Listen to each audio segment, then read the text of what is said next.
ఉద్యోగస్తులను పొట్టన పెట్టుకుంటున్నటువంటి కల్వకుంట్ల చంద్రశేఖరరావు గారిని కూడా హన్మకొండ చౌరస్తాలో ఉరితీసినా తక్కువే అని చెప్పి నేను చెప్తా ఉన్నా.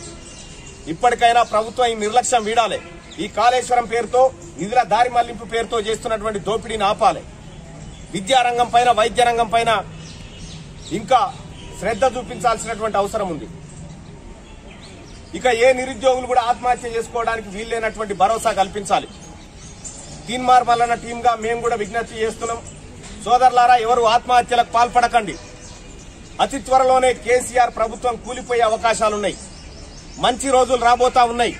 నోటిఫికేషన్లు వచ్చేటువంటి రోజులు ఆసన్నమైతా ఉన్నాయి. ఈ దుర్మార్గమైనటువంటి పరిపాలన అంతమొందించడానికి కోసమైనా మీరు కదం కదం తొక్కాల్సినటువంటి అవసరాన్ని గుర్తిస్తా ఉన్నాం. సోదరులారా, ఇది ఆత్మహత్య అనేది చాలా పాపం. ఇది కేసీఆర్ ప్రేరేపిస్తున్నటువంటి ఆత్మహత్యలుగా, ఇది కేసీఆర్ ఈ తెలంగాణ రాష్ట్రంలో ప్రేరేపిస్తున్నటువంటి ఆత్మహత్యలుగా ఈ సమాజం చూడాల్సి వస్తుంది.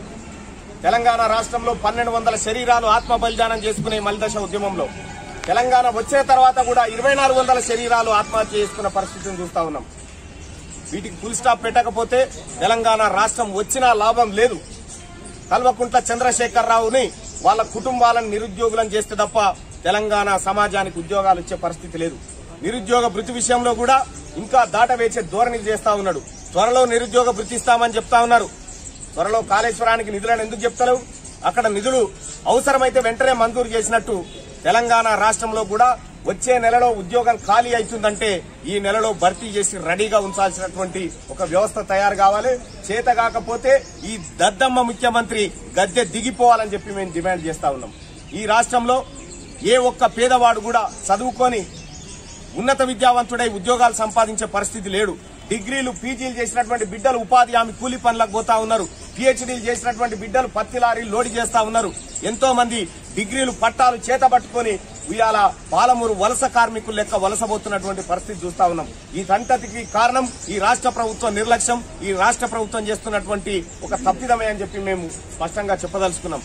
ఈ కేసీఆర్ ను ఈ అరాచక పాలనను బొందబెట్టకపోతే ఈ తెలంగాణ సమాజం విముక్తి కాదని చెప్పి మేము విశ్వసిస్తూ ఈ బోడ సునీల్ కుటుంబానికి ఎల్లవేళగా అండగా ఉంటాం. అతని కుటుంబానికి తీన్మార్ మల్లన్న టీం ఎల్లవేళలా రక్షణగా ఉంటది. అతనికి మెరుగైన వైద్యం అందించడం కోసం హైదరాబాద్ లోని సూపర్ స్పెషాలిటీ ఆసుపత్రికి తరలించాలి. ఎందుకంటే ఎంజీఎం ఆసుపత్రి ఇవాళ అనారోగ్యం పాలైపోయినది. ఎంజీఎం ఆసుపత్రికే ట్రీట్మెంట్ అవసరం ఉన్నది. అక్కడ ఉన్నటువంటి రోగులకు కూడా ఇవాళ సరైన వైద్యం అందే పరిస్థితి లేదు. కాబట్టి మేము విజ్ఞప్తి చేస్తున్నాం, బోడ సునీల్ ని మంచి మెరుగైన వైద్యం కోసం ఒక కార్పొరేట్ స్థాయి హాస్పిటల్ తీసుకుపోయి వైద్యం చేయించాలి. కేసీఆర్ కు జ్వరం వస్తే ఏ హాస్పిటల్ అయితే చూపించుకుంటాడో అదే హాస్పిటల్లో సామాన్యుడు కూడా చూపించాల్సినటువంటి బాధ్యత ఉందని చెప్పి గుర్తు చేస్తా ఉన్నాం. ఆ కుటుంబాన్ని ఆదుకోవాలి. ఖచ్చితంగా ఈ రాష్ట్ర ప్రభుత్వం ఈ ప్రజలకు సమాధానం చెప్పాల్సినటువంటి సందర్భం ఆసన్నమైంది. ఖచ్చితంగా రాబోయే రోజుల్లో ఈ దిశగా మా పోరాటం ఉంటుందని విజ్ఞప్తి చేస్తూ, ఆత్మహత్యలు ఎవరు చేసుకోవద్దు, ధైర్యంగా ఉండండి.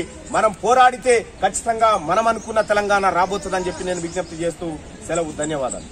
హాయ్ ఫ్రెండ్స్, మా టుడే టుమారో యూట్యూబ్ ఛానల్ చూస్తున్నందుకు చాలా థ్యాంక్స్. మరిన్ని లేటెస్ట్ వీడియోస్ కోసం వెంటనే సబ్స్క్రైబ్ చేయండి. అలాగే ఈ బెల్ ని కూడా రింగ్ చేసేయండి.